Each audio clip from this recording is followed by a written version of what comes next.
hoy día 17 de diciembre del 2024. El tema que se va a tratar es planificación e impresión en 3D en reconstrucción facial por fractura múltiple de alta complejidad en un paciente pediátrico a propósito de un caso. Tenemos como ponente al doctor Jesús Abel Macorlupú Atarama. El doctor Macorlupú es cirujano de cabeza y cuello y cirugía maxilofacial, actualmente coordinador del Servicio de Cirugía de Cabeza y Cuello y Maxilofacial del Instituto Nacional de Salud del Niño. Realizó la especialidad en el Hospital Nacional 2 de Mayo por la Universidad Nacional Mayor de San Marcos. Ha laborado en distintos hospitales del país y es docente invitado de la Facultad de Ciencias de la Salud de la Universidad de Piura y de la Universidad Nacional Emilio Balizán de Huánuco. Es miembro titular de la Sociedad de Cirugía de Cabeza y Cuello y Maxilofacial y actualmente cursa una maestría en Gerencia de Servicios de Salud. Doctor Jesús Macarlupú de Atarama, buenas tardes y bienvenido. Puede continuar. Bien, muchas gracias, doctor. Buen día con cada uno de ustedes. Gracias por la presentación. En esta oportunidad vamos a tratar un tema que es innovador. Actualmente vemos ya la inmersión de lo que es planificación y impresión en 3D en lo que es en el área de la medicina y mucho más en la cirugía, que prácticamente ha generado una trascendencia en cuanto al manejo quirúrgico en las diferentes patologías en nuestros pacientes pediátricos. Bien, sin más que nada voy a compartir las imágenes.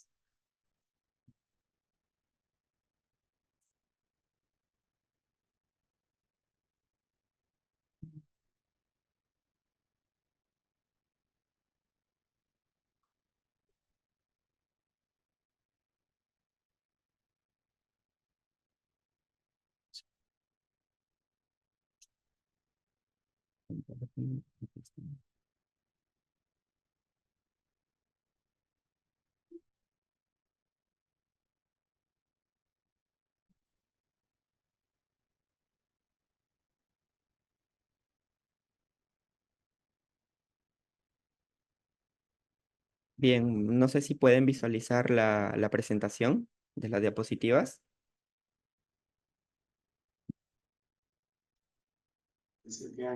Sí se visualiza, doctor. Ok, Sí, sí se ve, doctor. muy bien. Bien, el caso que vamos a presentar es un paciente, fue un niño de 16 años que lo atendimos el año pasado en el instituto. Él fue referido de Chimbote, fue referido a la institución, que llevaba un tiempo de aproximadamente 14 horas de haber sufrido una agresión por terceras personas. Él se encontraba en una área rural caminando y bueno, tres tipos se acercaron y lo agredieron físicamente, pues dejándolo en estado prácticamente de coma porque no reaccionaba. Lo encontraron unas personas cercanas del lugar pues lo pudieron referir al hospital de Chimbote y posteriormente a nuestra institución. Tanto fue el impacto de la agresión por estas personas que generó un traumatismo panfacial de todo lo que es el macizo facial, valga la redundancia. Entonces fueron múltiples las fracturas que presentó este paciente y que por ende pues fue un caso muy muy complejo en el hecho del número de fracturas que presentaba y por ende pues requeríamos otros apoyos como es el estudio de imágenes, el uso de la impresión en 3D, la planificación que se puede hacer en estos casos para ayudar a reducir el tiempo, ayudar a mejorar los resultados funcionales y estéticos en este paciente. Bien, como generalidades, previo a eso, a la presentación del caso, en población pediátrica los traumatismos pueden ser prevalentes hasta un 15%. La edad media en series publicadas oscila casi entre los 24 y 51 años, pero 15% ya es un porcentaje considerable para tener presente en el caso de aquellos pacientes que vienen con un trauma del macizo facial, ya sea por accidente de tránsito, por una caída o por una agresión por terceros. Entonces, entre las causas más frecuentes que van a ser las agresiones son de un 44 a 61%. Los accidentes de tránsito abarcan un 15,8% de esta prevalencia y las caídas con un 15%.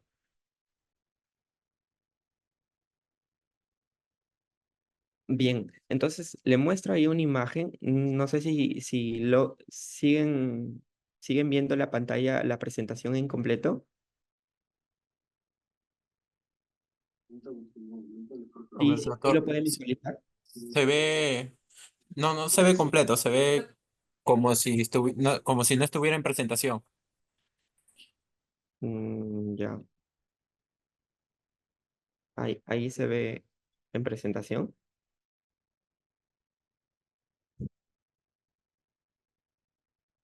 ¿Logran ver la pantalla completa ahí, por favor? No, doctor, seguimos viendo como diapositivas, no como presentación. Ya.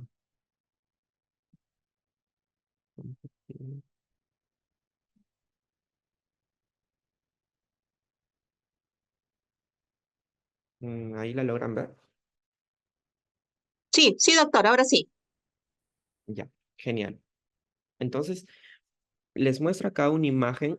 Esta es una reconstrucción en 3D del estudio de tomografía que se le realizó al paciente y donde podemos evidenciar prácticamente que todos los 3/3 del macizo facial hay compromisos de fractura. Entonces vemos que hay, en esta imagen podemos visualizar que hay fracturas del seno frontal, fracturas de la región nasofrontal, del complejo naso-órbito-etmoidal, fractura de los huesos propios nasales, fractura de lo que es la región maxilar y la región malar, fractura del piso de órbita, sin mayor compromiso del mismo contenido orbitario, fractura inclusive del paladar, había una fractura del paladar, del maxilar superior a nivel de la sínfisis de este maxilar y una fractura a nivel de lo que es la sínfisis del cuerpo mandibular. Entonces vemos que prácticamente ya es un traumatismo panfacial. Lo catalogamos así porque ya está comprometiendo los 3/3 de este macizo. Entonces nos preguntaremos y diremos, pero ¿cuál es la finalidad de poder dar solución a estos casos? Nuestro objetivo es prácticamente, pues, desde un punto de vista funcional y estético, es tratar de llegar a armonizar la anatomía como era anteriormente en estos casos, restaurar justamente estas partes de óseas, inclusive blandas también, porque hubo compromiso de partes blandas, óseas, musculares. Puede haber compromiso también de estructuras vasculares y nerviosas también, que ya es un compromiso mayor a lo que puedan presentar estos pacientes. Entonces, ¿cómo lo realizamos? Mediante una reconstrucción y una reducción cruenta más una osteosíntesis con placas y tornillos de titanio. Entonces, más adelante vamos a hablar cómo es que nosotros nos pudimos ayudar con este casito. El paciente ya son unas fotos posteriores a su ingreso. El paciente vino con un edema total de la cara, prácticamente era irreconocible. Vino intubado, vino con una sonda orogástrica y un taponamiento nasal, porque el sangrado, la epistaxis era bien marcada a su ingreso. Entonces, viendo todo ese panorama de lo que les estoy describiendo, cómo ingresó nuestro paciente, pues podemos evidenciar que el traumatismo fue tan severo que inclusive pudo desencadenar la muerte de este paciente, pero lamentablemente pues no pasó, favorablemente no pasó así y nuestro paciente pues pudimos restaurar y mejorar su calidad de vida, mejorar la funcionalidad y la estética. Vemos ahí una imagen, una fotografía, donde justamente ya tenemos la impresión en 3D. Ese es un estereolito del mismo paciente, es en dimensión real, prácticamente es la copia y pega de lo que es el cráneo del paciente con todos los defectos que podemos encontrar en la reconstrucción en 3D, en el software. Entonces, eso nos va a ayudar prácticamente en sala y nos ayudó previamente. ¿Para qué? Para poder determinar qué vamos a hacer o por dónde vamos a empezar a armar este rompecabezas, literalmente. Era un rompecabezas que no sabíamos por dónde empezar, de arriba a abajo o de abajo hacia arriba. eh, entonces, el tener este estereolito, esta maqueta previamente al día quirúrgico, entonces nos va a poder determinar, ir con un plan y poder mejorar los resultados, mejorar los tiempos, mejorar la parte funcional, la parte estética de lo que nuestro paciente requiere. Entonces, en ese momento nos estamos fijando y haciendo prácticamente una retroalimentación de lo que íbamos a hacer o de lo que ya teníamos planeado ya hacer en reconstruir el macizo facial de este paciente. Entonces, quiero mostrarle algunas imágenes que van a ser muy importantes. Aquí podemos ver en esta imagen, en esta ilustración, nos representa la mayoría de fracturas que se pueden presentar en el macizo facial, las que son más frecuentes. Inclusive, pues han habido pacientes como nuestro paciente similar, que llegó en estas condiciones con múltiples fracturas en los 3/3 y por ende, pues termina con una cantidad de placas y tornillos, inclusive mallas, para tratar de, de, de estructurar la anatomía como era anteriormente. Entonces, nuestra finalidad justamente es mm, restaurar lo que les vengo mencionando. Entonces, nosotros nos preguntaremos por dónde empezamos o qué debemos tener en cuenta en el macizo facial antes de realizar una reconstrucción de este. Entonces, como toda estructura tiene pilares y contrafuertes, así como una casa tiene sus columnas, también nuestro macizo facial tiene justamente aquellos puntos que van a ser vitales para mantener una estabilidad, una armonía en nuestro macizo facial. Entonces, para para esa razón es muy importante presentarles esta imagen porque nuestro paciente, pues muchos de sus pilares o de sus contrafuertes o columnas para poderlos entender estaban prácticamente con trazos de fracturas, fracturas que generaban inestabilidad al momento de la palpación, al momento del habla, al momento de los movimientos. Entonces, el paciente, pues esto pues, le desencadenaba un dolor severo. Entonces es por eso la importancia de tener en cuenta esta imagen que le estoy mostrando de los pilares y contrafuertes de nuestro macizo facial. Como ya les mencioné anteriormente, el macizo lo vamos a dividir en tres tercios, el superior, el medio y el inferior. El superior que vamos a poder hablar de dos, incluyendo superior y medio, en dos subunidades. La subunidad frontal y la subunidad medio facial superior. Entonces, estas dos subunidades van a ser parte de la unidad superior de lo que es el macizo facial. Y la unidad inferior, que va a estar constituida justamente ya por el plano oclusal y por la subunidad mandibular, por el mismo hueso mandibular.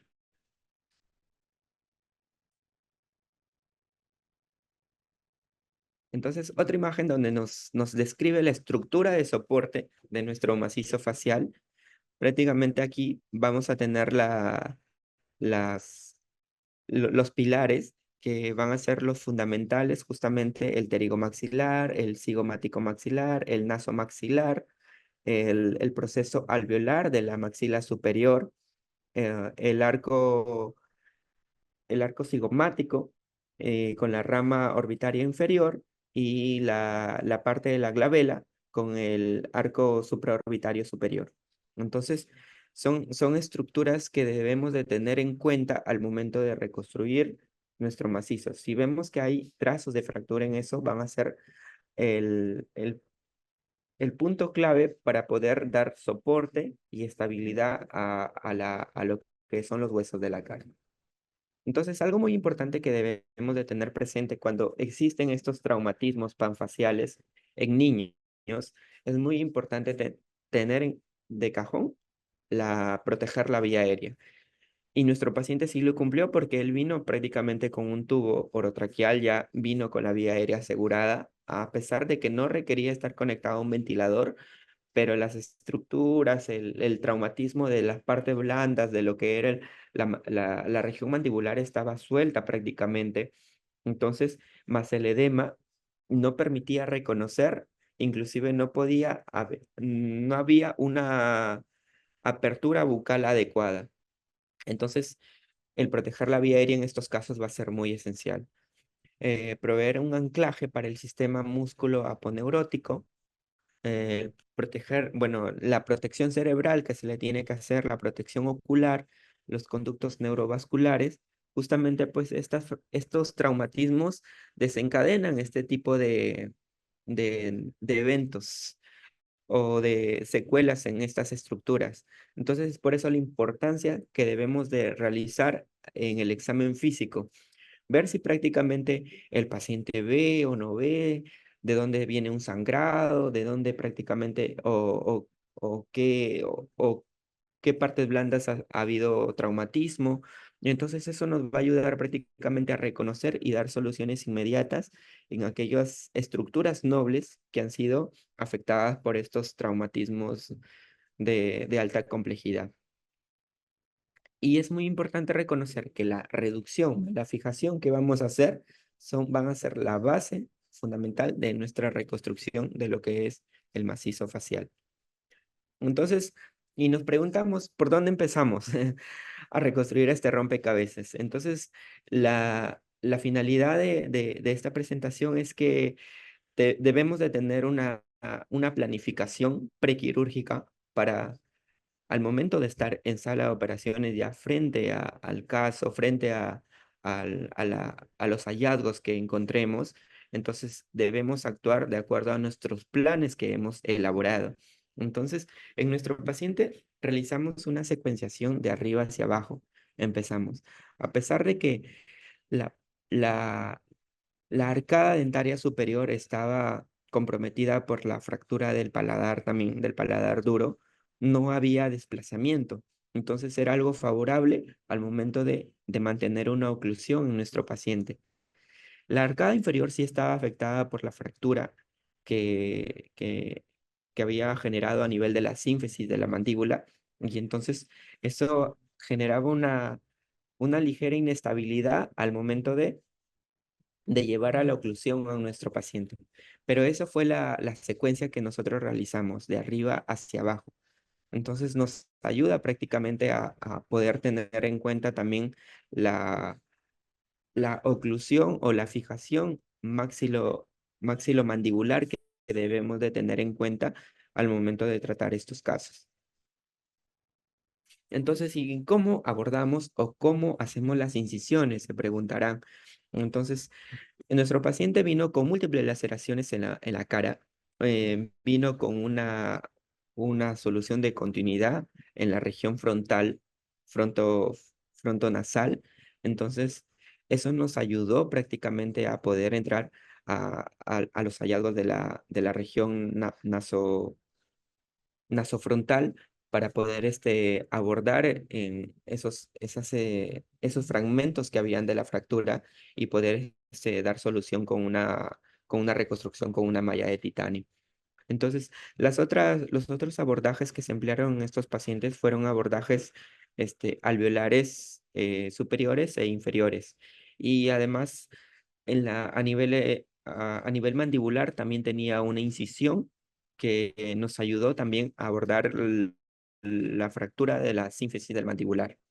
Entonces, pero existe un sinnúmero de abordajes que debemos de tener presente de acuerdo a los hallazgos que podemos encontrar.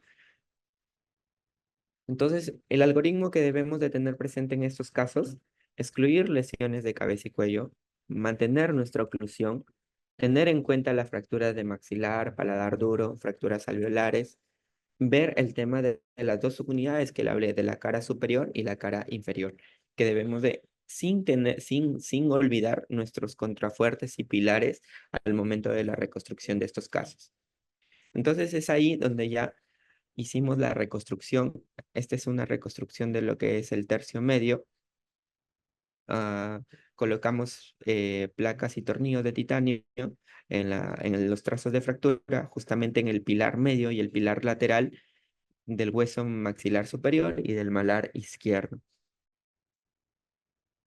La reconstrucción también de la región malar, del complejo maxilomalar que estaba afectado del lado derecho. También se colocó una placa ahí de titanio con tornillos sistema 1.5. La misma región del tercio medio se colocó a nivel de la región maxilomalar, es la misma imagen. Tenemos acá esta sí fue de sínfisis. A nivel de la sínfisis del maxilar superior había un trazo de fractura. Justamente el trazo está ahí en la mitad de nuestro recorrido de la placa. La reconstrucción del tercio inferior, donde colocamos dos placas de sistema 2.0, que es un sistema mayor al de 1.5. Encontramos ahí un trazo de fractura un poco desplazado, ya con detritus. Había tierra, había parte del callo óseo que ya se estaba formando, que teníamos que prácticamente refracturar para poder llevar a la ubicación adecuada de este hueso mandibular. Algunas imágenes en el postoperatorio inmediato. Este era nuestro paciente en el postoperatorio número 1, y les quiero mostrar esta imagen porque va muy de la mano. ¿Por qué usamos nos ayudamos con el tema de la planificación y la impresión en 3D? Nuestro paciente, pues, l- ya en el día quirúrgico ya habíamos planeado, habíamos tenido dos planes, un plan A y un plan B. Caso contrario, se opte uno por el otro. Entonces, pero nuestro paciente, pues, en el día postoperatorio vemos que el edema de la cara no es tan marcado a comparación de otros traumatismos que hemos hecho, traumatismos panfaciales, que no se ha hecho uso de, de, del tema de la impresión en 3D. Entonces, el tema de la impresión de 3D nos ayudó prácticamente a reducir los tiempos operatorios. Nos ayudó a moldear previo a la cirugía las placas y la malla que habíamos colocado en el paciente.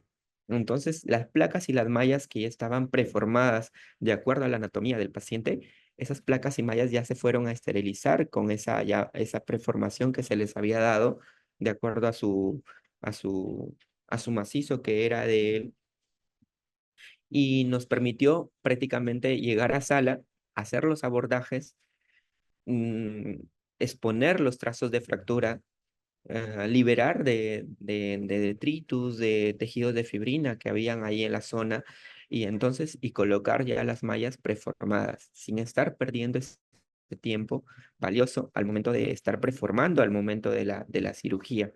Entonces, eso fue un punto a favor. Inclusive hay artículos donde mencionan que se disminuye hasta un 20% a comparación de las cirugías que no se empleó la impresión en 3D.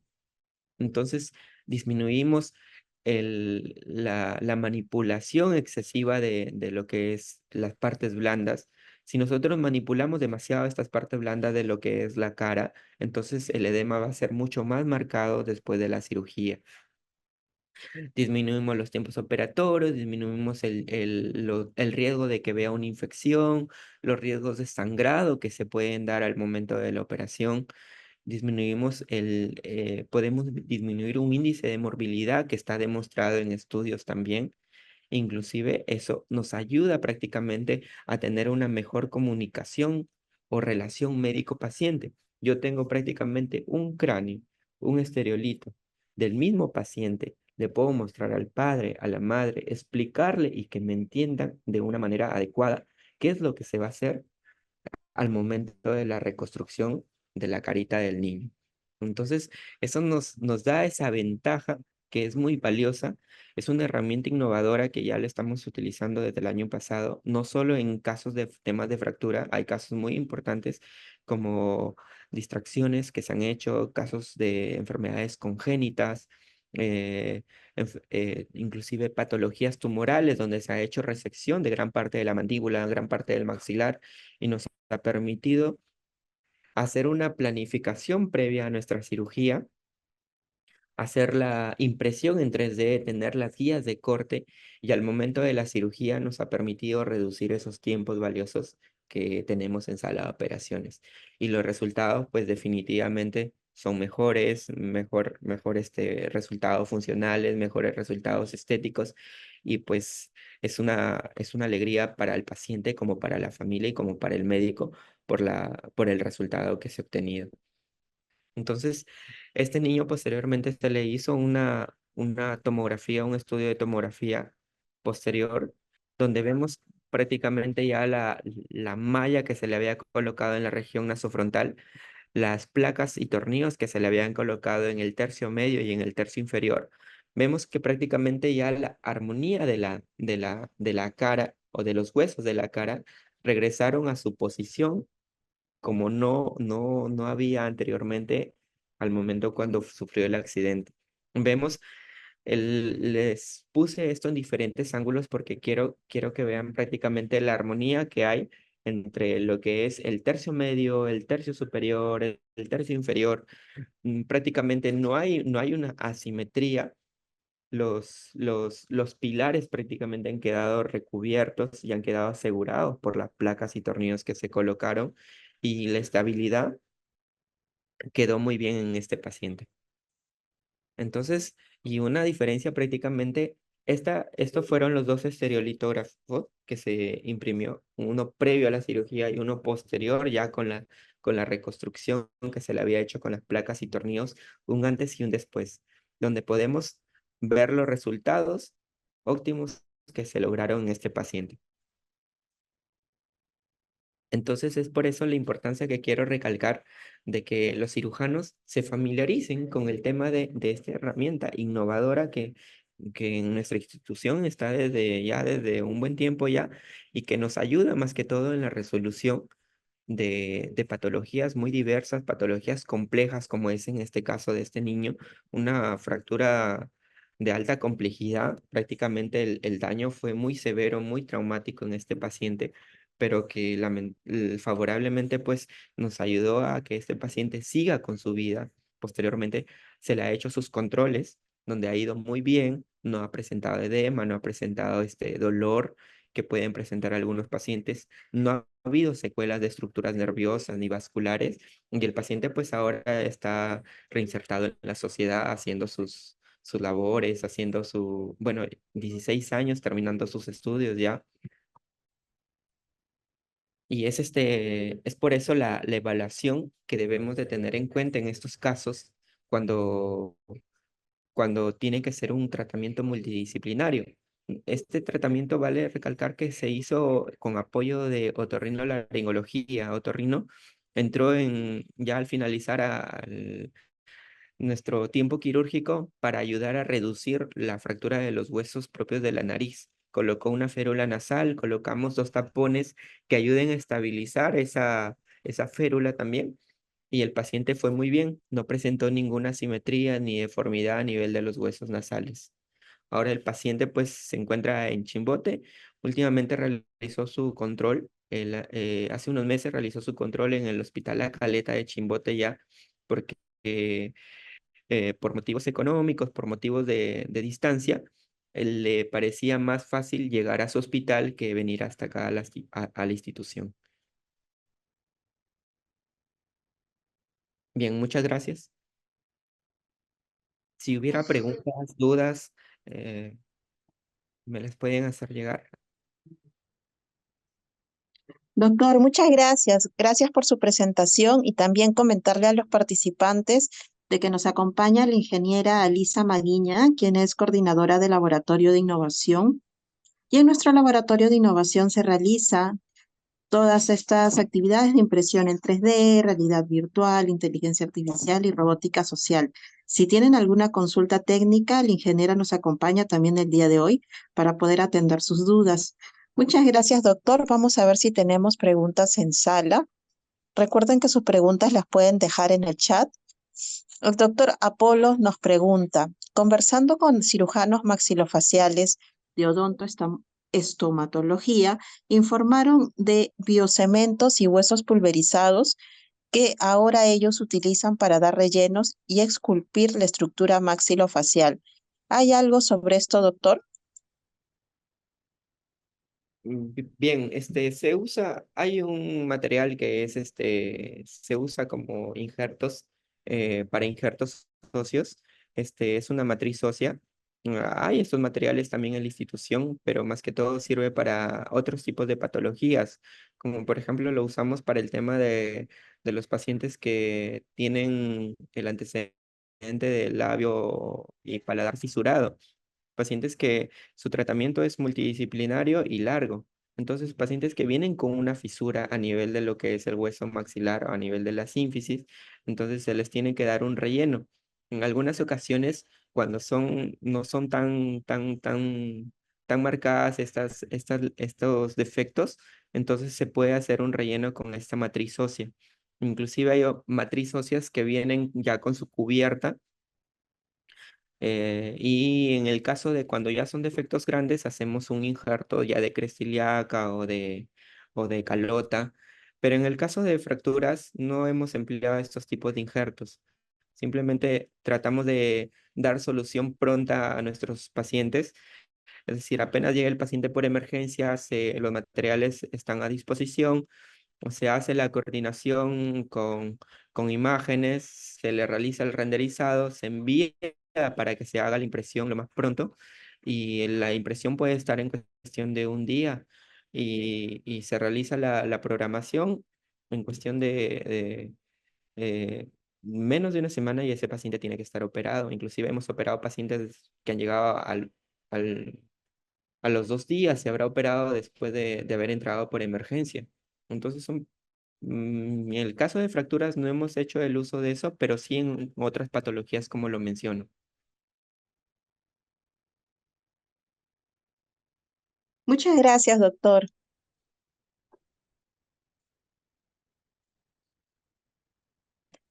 Nos ¿Ok? pregunta también sobre la asistencia. Recuerden que la asistencia es automática. Así que al momento de ustedes ingresar a la sala ya se registra la asistencia. El doctor Apolo continúa con su pregunta. ¿Ha habido en otros casos necesidad de intervenciones sucesivas para continuar la corrección?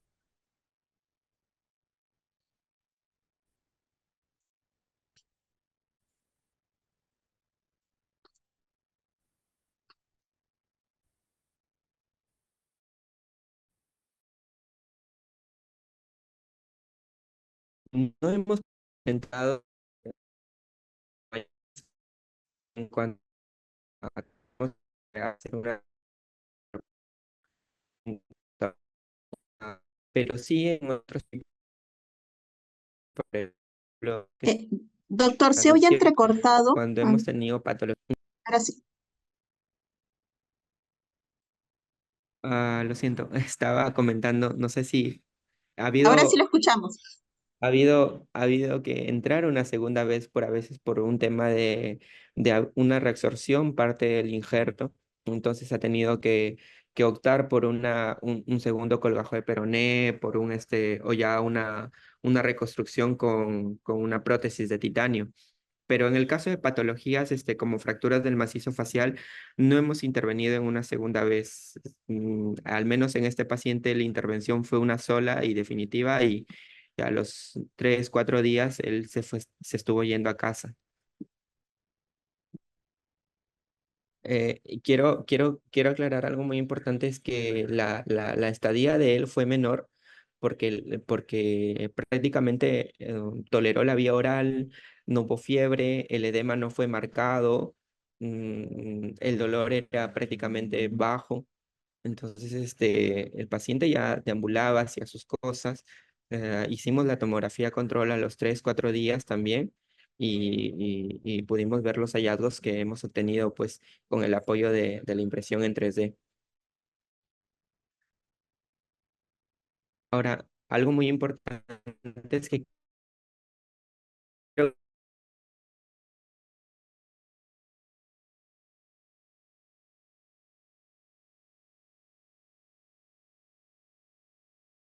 Doctor, no le escuchamos. Parece que su señal está entrecortada. que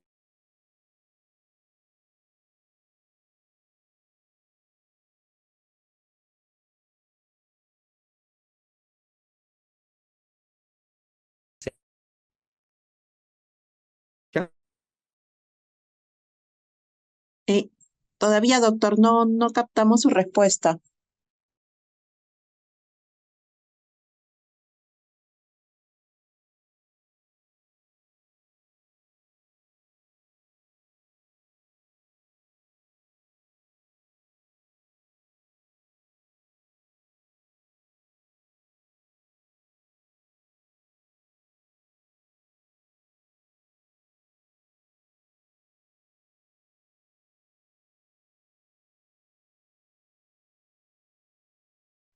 Esperamos, por favor, un par de minutos a que el doctor pueda arreglar su señal para tenerlo en sala.